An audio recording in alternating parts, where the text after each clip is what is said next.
Yes, guys, welcome back to Chelsea Fan TV. Welcome back to another match day review. Big up to everybody that's locked in. Hit the like button, subscribe. We have an away win. First off, I'm glad I'm recording this video a little bit later. So like my head's a little bit calmer because after that match, I was fuming. Nearly had a heart attack watching that last 15 minutes with how easily we just let them get more and more pressure into the game.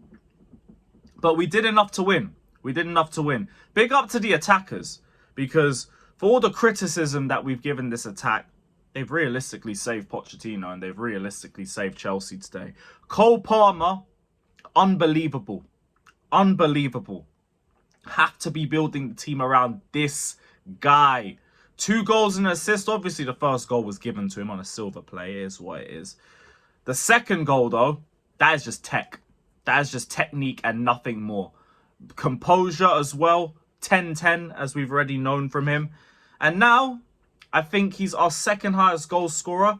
Mr. Non-penalty goals has more non-penalty goals. No, Mr. Only scores penalty goals has more non-penalty goals than Bukayo Saka. I did butcher that, but the point still stands. See how things change over the course of a couple months. Madueke. I need to big up Madueke, because he showed the defensive work rate that Poch was saying he lacked in him. And fair play, because I do think we've got that out of his game a bit more. But he showed that defensive work rate that we needed. And obviously on the ball, he was sensational. Brilliant, ruthless finish with his weak foot. And he's starting to build momentum. Great goal, well, big goal against Crystal Palace. He's now got a strong performance as well to match up with that. He has to be starting against Wimbledon. You can start him against Preston too if you want, but when I'm thinking of the strongest team now on form, I need Madueke in this team. Caicedo did struggle a little bit defensively, but I'm going to be so real with you. He was handling that defense by himself. He was doing the whole DM job by himself. Conor Gallagher was running out of position again on the right-hand side, leaving Caicedo exposed all game.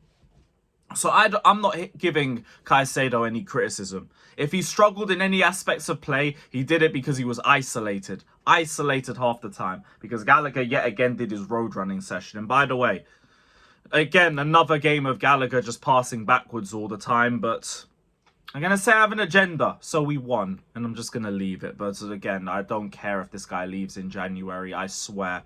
We're going to be a better team for it. And I don't care if I get cooked in the comment section for it. The guy's been mid this season. He hasn't been it.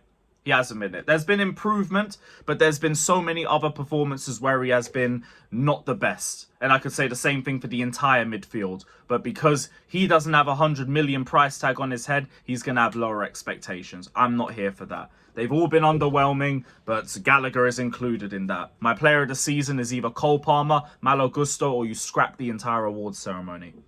But yeah, first off was decent. Also, while we're shouting out individual players before I talk about the game, I want to big up Petrovic. He finally got given a proper test, and he's passed it with flying colours. Some of the reaching that I saw was insane.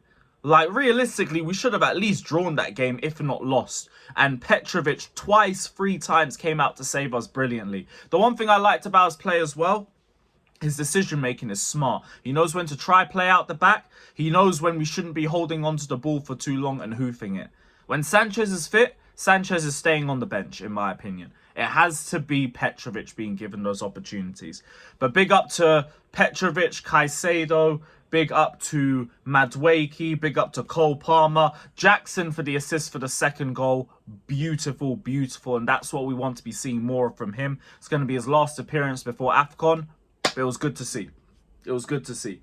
Was there anyone else that I wanted to give praise to? No. I think, yeah, Gilchrist. Let me big up Gilchrist for the tackle. Big tackle towards the end of the game. I'm not going to overhype it like everybody else has been doing about the whole passion and all of that. We'll judge Gilchrist better when he actually has 45 minutes of football. But good tackle. Came on out of position at right back and did his job really well. Gusto as well. Brilliant from him. Don't know why we pushed him to the left-hand side at the end, but on the right, he was linking up really well with Cole Palmer, and there was a lot of good overlaps from him. I thought he played well. Now, on to the game. First off, we were decent.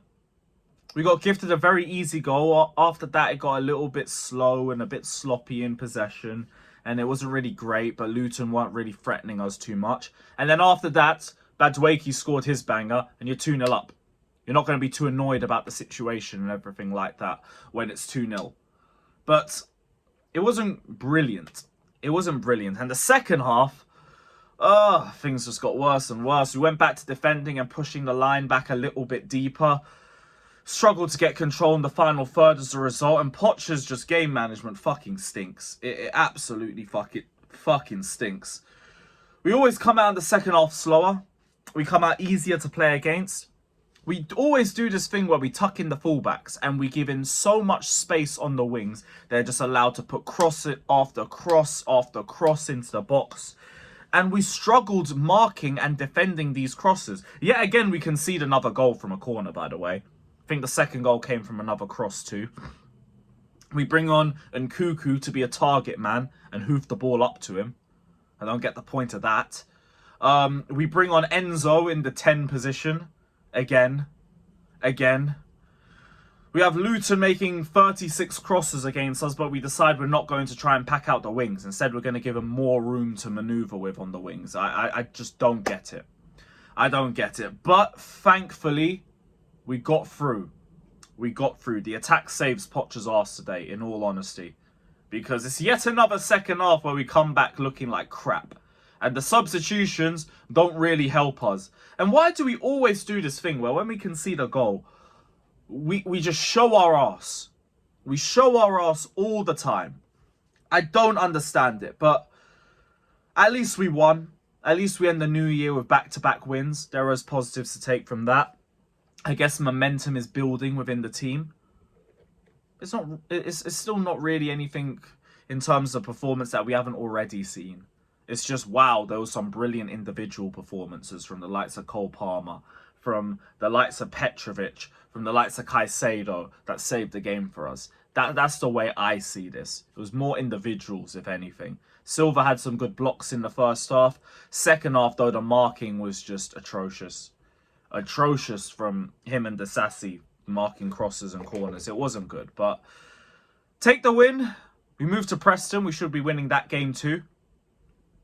And let's hope we can keep building a run because Newcastle will keep dropping points. They have Liverpool, they have Man City, they have Aston Villa coming up. We need to capitalise on it. But yeah, Happy New Year. Let us know your thoughts down in the comment section below. Like and subscribe. And as always, up the Chelsea.